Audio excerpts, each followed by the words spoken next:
Well, the answer is art, because I have absolutely no talent for it. I couldn't even draw a stick man competently. So perhaps a bit of a surprise that I spent part of my day out in London in this place.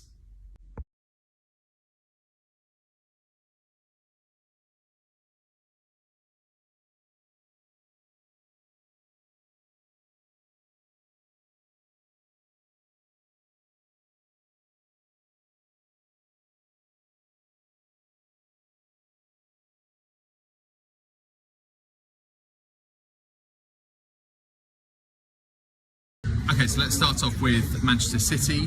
That was their crest, obviously, Manchester underwater. Now, this is something that's going to affect everyone, but it will affect sport in the UK because it's projected that by 2050, a quarter of English Premier League and football grounds will be underwater or regularly flooded. So that means teams like, for example, in the Premier League, Chelsea at Stamford Bridge, Fulham at Craven Cottage this season, Southampton at St Mary's. Not just coastal areas affected, by the way. Of course, when sea levels rise, then they are most immediately impacted. But of course, it's things like rivers bursting their banks and flooding more regularly. So this is a situation, sea levels rising and also heating up and being more acidic, that is going to affect absolutely everyone, including sport.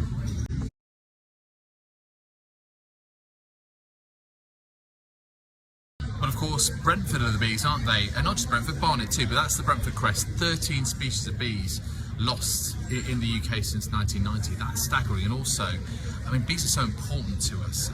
In UK agriculture, if you think about it, you know, 1/3 of what we eat is down to pollinators, and bees are a key pollinator, especially in the summer. Things like strawberries, raspberries, apples, but also peas, tomatoes, courgettes, pumpkins. Loads of things rely on pollination, and it's really important for the UK economy as well. It's worth a staggering £690 million a year, but large bees in particular have less heat tolerance, so they're very susceptible to the effects of climate change and overall global warming, so really serious.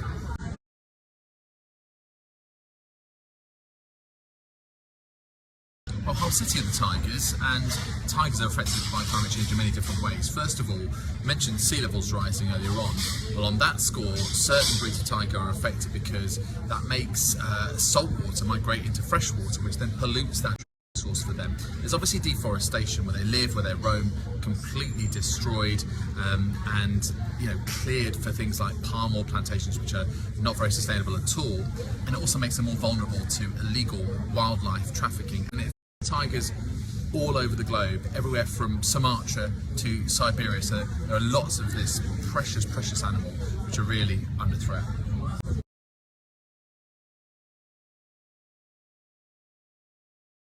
And actually that last one is my favourite one, forest fire. 7.7 billion acres lost in 2021, and if you think about where there were wildfires last year, California had double the sheer amount of land lost compared to the 5-year average. In Greece, 12 times as many acres, record wildfires in Greece. In fact, on one island, Evia, they had to evacuate people by boat, 2,000 people. In Turkey, their president was the worst wildfires in their history. And even Siberia, there was smoke that reached the North Pole from wildfires there for the first time in recorded history. So it really is a global problem.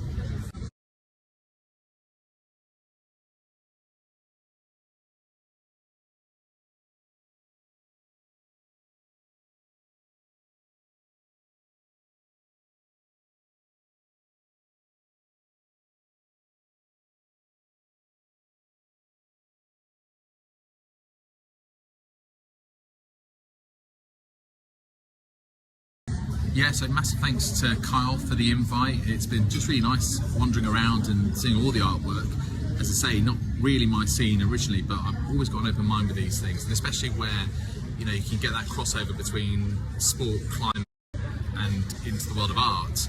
It can be really powerful. It just makes you think, and let's see if clubs get on board with this. Watch this space. I love what climate clubs are doing. So yeah, give them a follow, and we'll keep you up to date.